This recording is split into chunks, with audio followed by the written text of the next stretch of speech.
Ah, the honeymoon suite. Bit of roleplay going on here. Who the hell are you? Whoa. Well done. Well done, everyone. That voice is so familiar. Halfway out of the dog. You know what I call it? I call it expecting something for nothing. Whoa. Michael Gambon. No wonder it was so familiar. Hello. Wakey, wakey. It's Christmas. Oh, he's a bit of a grump, is he? I think she's a bit cool about the whole thing. Laugh. That was funny. It's from Earth, sir, registering over 4,000 life forms on board. Like he Not if cares. we wait a bit. You can't just let it crash, sir. Says who?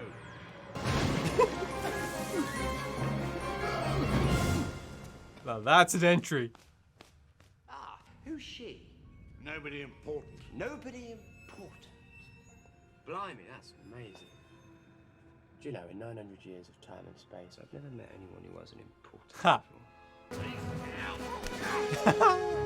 It's quite steampunk, isn't it? No, you dare you leave him! Ooh. There's a portrait on the wall behind me. It looks like you, but it's too old, so it's your father. All the chairs are angled away from it. Daddy's been dead for 20 years, but you still can't get comfortable where he can see. Have you got a plan yet? Yes, I do. Are you lying? Yes, I am. Don't treat me like an idiot. Was he lying? No. Oh! Fish. Wow. Fish that can swim in fog. I love new planets. Yeah, how cool. My new fish in the fog, so the cloud cover. Ooh. Looming above him. You listen to me! Ooh. Yeah. Sorry, Father. Who are you? Tonight, I'm a ghost of Christmas past. I learned life's most invaluable lesson. Which is Nobody comes. Huh. way, way back. Wow.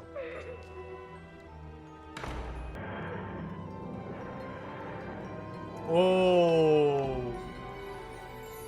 Oh. Christmas past. Who are you talking to? You? Now, your past is going to change. That means your memories will change too. Bit scary, but you'll get the hang of it. Wish I could see your face.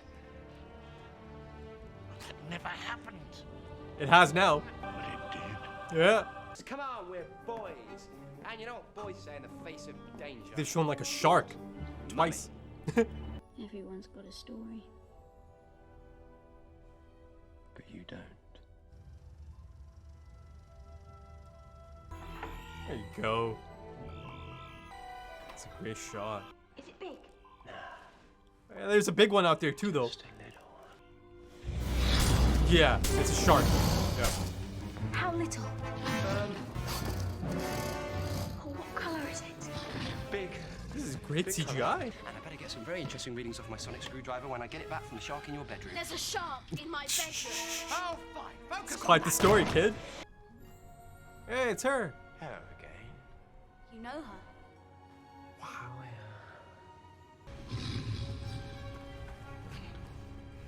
He'll get saved by the girl, right?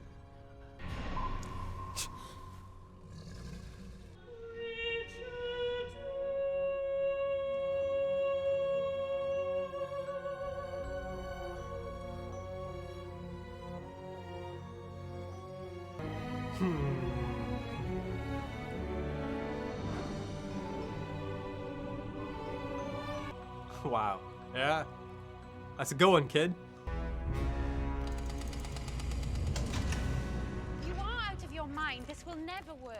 Aw. Don't think shark. Think dolphin. This is fantastical and magical. Only on Doctor Who. Oh, the next one. It's gonna go down to 6 then, isn't it? New memories. Hmm. How can I have new memories? Is it happening right now at this moment? It says.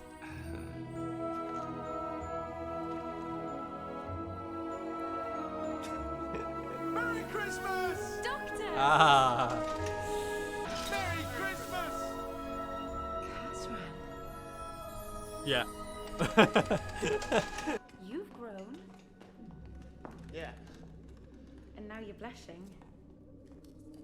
Sorry. That's okay. So, Doctor.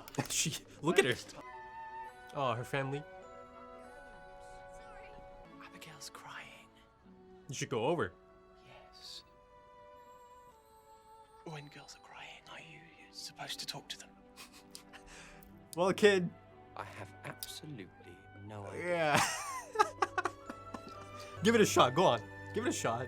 Now I'd like to say goodnight to Catherine. Oh yeah. Well, Go on, doctor. Oh. I'll go then. Good night. Oh, go already. That's this, or go to a room and design a new kind of screwdriver. Don't make my mistakes now.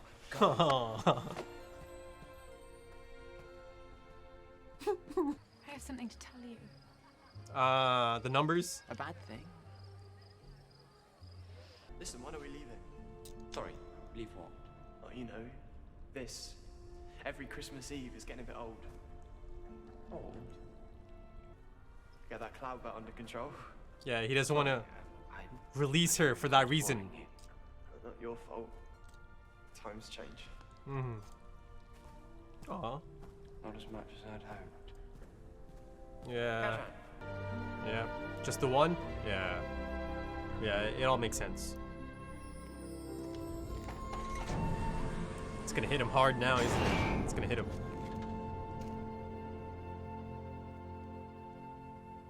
We can control the clouds, the fog, the fish. Dumbledore. It's changed my past, my whole life. Time can be rewritten. Tell the doctor. Tell him from me. People count. And she would live a single day. So tell me, ghost of Christmas present, how do I choose which day? I'm sorry. Yeah. Better a broken heart than no heart at all. Try it. You try it. He knows. Why are you here? Because I'm not finished with you yet. You've seen the past, present, Future now. and now you need to see the future. So what do you think? Oh. Oh. Oh. Is this who you want to become, Kazran?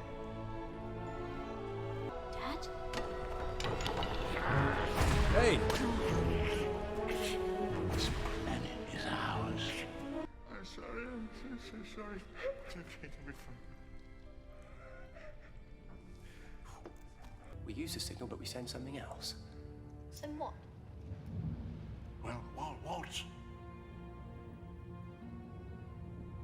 Don't understand. Yeah. We need to transmit something into the cloud belt, something we know works. Abigail. One last day with your beloved. Which day would you choose? Christmas. Christmas Day. We've had so many Christmas Eves, Kazran. I think it's time for Christmas Day. Huh.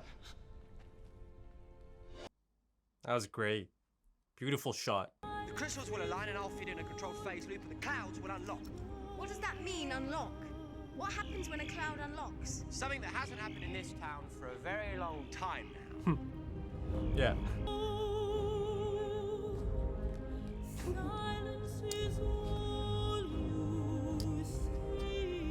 Wow, I have chills right now. Goosebumps.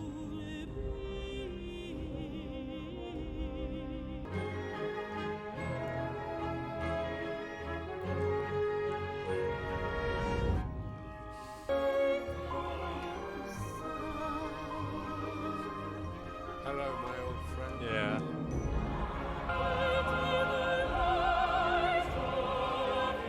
I love him. I love him so much.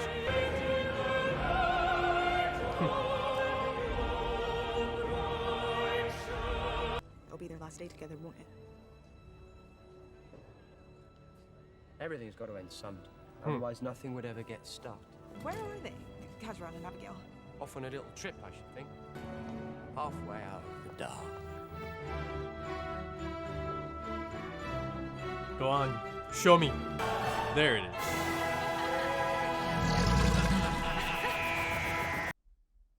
right then. Yeah, you know, I think that might be the best Christmas special. I think it might be. It just might be. I really do feel like that one kind of stands above the ones I've seen so far. You know, I have a distinct feeling about this one. And, you know, of course, coming off of that fantastic two-parter to end off Series 5, and then to get this, you know, this caliber of episode, yeah, I think it's looking really good. It's looking really good for the Moffat era so far, right? So far, so good. Yeah, you know, in terms of Christmas specials, I'm thinking of the Christmas Invasion. I'm thinking of the Runaway Bride. There's another one. A Voyage of the Damned. Yeah, you know, those are the ones that really stand out. And I've got to say, I think it's safe to assume and say actually and claim that this is the best I've seen so far. Yeah, it's got to be the best I've seen so far. And, you know, not only is it one of the best Christmas specials out of the ones I've seen so far, I'd say it's one of my favorite episodes of Doctor Who, right? You know, I really need to kind of make my top 10. I think I have enough now to make a top 20. If not top 20, top 15 for sure. You know, the crazy thing is, a lot of them, there's a handful of them that are already in my top 15, top 10 of all time since the Moffat era started, you know, since the beginning of Series 5. I mean, there's 3 or 4? Yeah, there's got to be at least 3 or 4 that are in my top 15 at least out of Series 5. And now I think this Christmas special goes into the top 15 as well, if not top 20. You know, I thought Moffat's writing or the script really shines in this episode. I really enjoyed it. I thoroughly enjoyed that episode and the dialogue. You know, there's a lot of fun stuff. There's you know, some tragic stuff as expected, given the nature of the story, and of course, you know, a reimagining of the classic. And how cool that a few years ago on Series 1. They had an episode that had the man himself in it, Dickens, right? So really cool. Yeah, Michael Gambon. Wow, you know, I thought it was a great performance by Michael Gambon. You know, even before I saw his face, you know, that voice, right? I couldn't remember I couldn't quite remember whose voice it is, but I recognized that voice. So yeah, he turns around, right? I see him. I knew immediately I'm about to get a fantastic performance. And it was. You know, some of the standout moments of this episode are his reactions, his live reactions to, you know, his memories changing as the Doctor goes back in time to rewrite time, as Amy put, to alter his memories, right? To change the trajectory. Now, you know, that in itself, I mean, that's an interesting talking point or discussion point, right? That the Doctor kind of takes it upon himself to change a man's entire trajectory from a certain point. And I like that, you know, Moffat makes a choice to have future Sardic, Michael Gambon's version of it, bring that up to Amy, right? You know, the Doctor kind of took it upon himself to change things that kind of suited him, right? Yes, you know, of course, it's to save those 4,003 lives, but even so, right? The Doctor has kind of changed the trajectory of this man. His life path, and you know, yes, there's some good times, a lot of good times, and that in itself, you know, Abigail, the Doctor, and Kazran. It is Kazran, right? I was almost about to say Kazan, Reuben Kazan. That's a football team. But yeah, Kazran, Sardic.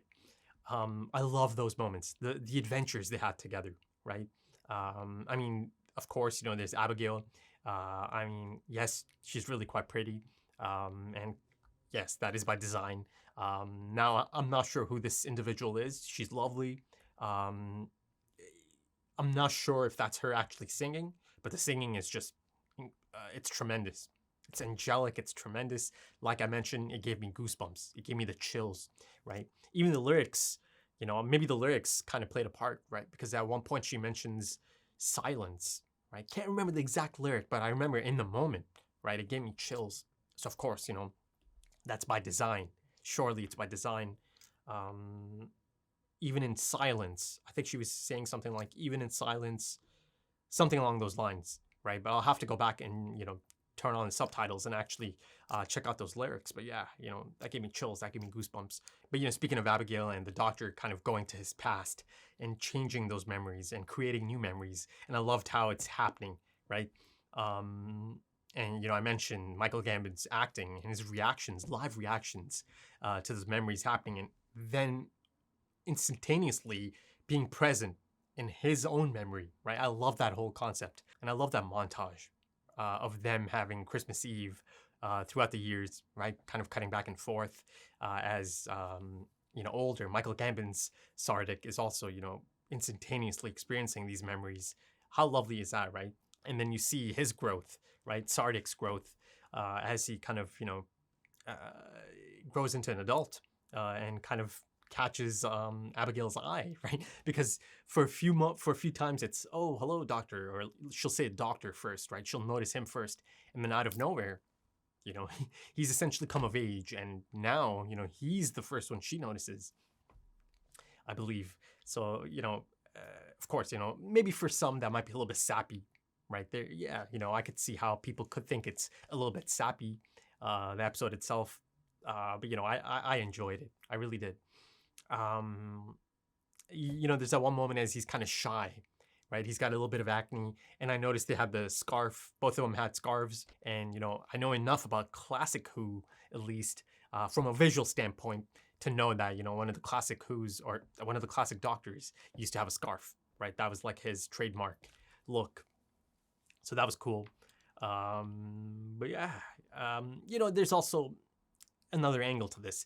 Yes, you know, Abigail also kind of felt like a plot device. You know, there is a little bit of fridging going on here, stuffed into the fridge through Abigail's character. So yes, you know, there's a bit of that in there.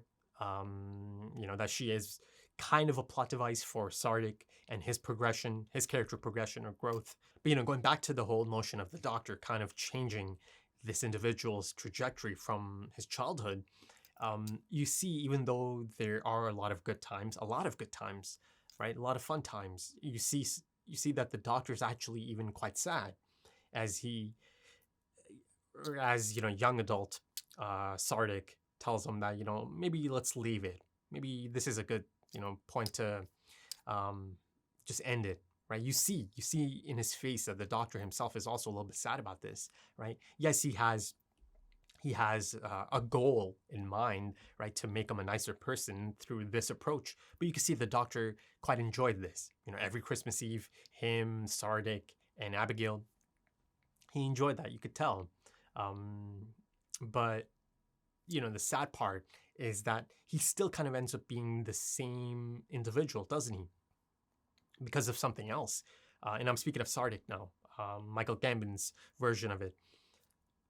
You know, the heartbreak of finding out about Abigail's illness and that she only has 1 year, right? Or one more, I guess, ejection or, you know, trip left outside of the, you know, the life support system. You know, and I mentioned fridging earlier. I mean, she's literally in like a chamber, right? You see that through that pain and grief about his friend only having essentially 1 more day outside of the chamber. It still kind of takes him down the same path, doesn't it? He still ends up being the same person, but for a different reason this time, right? And you see, once again, you know, I mentioned he brings it up to Amy, that, you know, because of the Doctor, now he has this, right, heartbreak he's had for years, decades at this point. So I really do appreciate that. You know, the Doctor's choice is kind of explored through, you know, older Michael Gambon's version of Sardik. And of course, I thought it was a great twist to have his younger self looking at him, right? So I guess he's the ghost of Christmas future. Then Amy and Rory as well, I guess, are the ghost of Christmas present. And the Doctor is a ghost of Christmas past, right? So I thought that was a really great little twist at the end there. But yeah, you know, back to Michael Gambon, I thought he did a fantastic job of depicting a man that's kind of driven through his hurt, right? You know, abused, ignored in his childhood. And you see the type of impact that can have. Now, you know, once again, I get to see the Doctor taking that role of mentor, big brother, father figure, right? Him and children. I've already seen through Amelia Pond in 11th Hour, and then of course in the recent finale as well. I would love to see more of this down the line. The Doctor and children, right? He really excels at that. He does. He really does, right? And it continues to kind of depict the Doctor in that fairy tale creature figure, essentially, rather than the lonely god that was Tennant, the 10th Doctor, right? It's so far removed from that Doctor. It feels so different from that Doctor, doesn't it? And I'm really, really enjoying it. I'm loving Matt Smith. You'll see. I'll just smile. I'll see Matt Smith on the screen. Just his reaction to something. Seeing him smile makes me smile as well, right? His mannerisms. Again, his first appearance in this episode, coming down the chimney. Again, that manic nature is on full display. But then I see the range throughout the episode, right? And Matt Smith himself looked a little bit older, right? Karen Gillan also looked a little bit older. But you could really notice it in Matt's face, that he looks a little bit older. I mean, of course, he's still as handsome as ever. But I'm just, I thought it was noticeable that he does look a bit older. And I noticed the poofy big hair isn't there this time.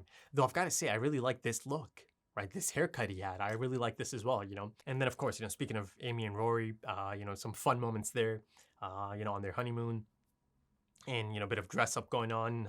That's always fun. But yeah, a few episodes ago, I was kind of hoping or asking for this type of episode, right? Something that has just the Doctor and perhaps, a limited appearance cast for that episode. I pretty much got it, didn't I? But yes, there's still a bit of Amy and Rory. So I've yet to get an episode similar to Midnight, right? That only showed Donna in the beginning and end. But yeah, I really like the Doctor, Matt Smith's Doctor, being around a new cast of characters. Really, really like that. Really enjoyed it. And, as I mentioned earlier, the Doctor kind of taking the role of mentor, big brother, father figure. Once again, essentially, this time, Sardik, Kazran, as he grows up and spends years with the Doctor, right? Christmas Eve, him, the Doctor, and Abigail, you see that in those really major life moments, he's going to the Doctor, right? Asking him how to handle the situation, right? Be it Abigail crying, be it, that situation down below that it's clear, they're about to have their first kiss.